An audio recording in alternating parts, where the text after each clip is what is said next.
21 irrégularités seraient contenues dans l'actuelle phase du processus d'enregistrement des données biométriques pour l'établissement de la LEPI, la liste électorale permanente et informatisée. Le maire de la ville de Porto Novo, au cours d'une conférence de presse animée hier, explique les fondements sur lesquels les maires des départements de Lomé-Plateau fondent ce rejet. Voici les précisions avec Tranquillin Benontin et David Avossetien. Tous les maires.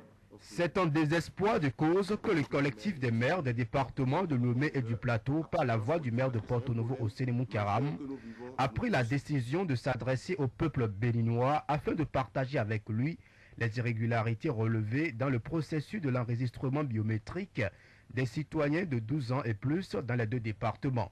D'abord, la période choisie est particulièrement inappropriée parce qu'elle coïncide avec la saison des pluies où la majorité des citoyens sont intensivement occupés par les travaux agricoles. De plus, cette année, la saison est si importante qu'elle a entraîné des inondations au point où le gouvernement lui-même a dû déclarer toutes les régions du Bénin sinistrées. Au total, le collectif a 27 griefs contre l'opération notamment. Au point 1, nous avons le mauvais chargement de la plupart des kits qui sont déployés sur nos territoires. La non-prise de service de la majorité des opérateurs kits à ce jour. La démission de plusieurs opérateurs kits.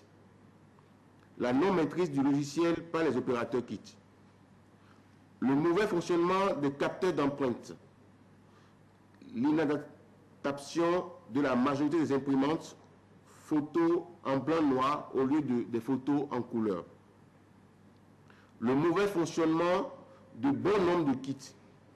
À ces problèmes s'ajoute l'impossibilité d'utiliser la plupart des kits, la mauvaise qualité des photos prises au-delà de 16 heures, le non-affichage des procès-verbaux et de la liste des pétitionnaires enregistrés en fin de journée dans les centres de collecte. Bref, la liste est longue. L'installation d'un seul serveur comme centre de traitement communal, compte 3 prévu par la loi au niveau de la préfecture du Porto Novo. L'apparition du même numéro d'ordre sur plusieurs certificats d'enregistrement de différents pétitionnaires. Les enregistrements sans photo. La non-disponibilité d'un répertoire téléphonique des opérateurs kits, alors que la structure qui les a formés a mis à disposition de la MERENA tous leurs coordonnées. 12 maires sur 14 ont signé la pétition. Ils ont signé sans tenir compte de leur appartenance politique parce que c'est un problème majeur que nous vivons, nous tous, et c'est comme si ils ont élagué une bombe sur notre région. La bombe ne reconnaîtra pas celui qui est FCBE de celui qui est Union fait la nation. Le report de la troisième phase du processus de réalisation de la liste électorale permanente informatisée à l'étape actuelle est la principale doléance du collectif des maires de Lomé-Plateau.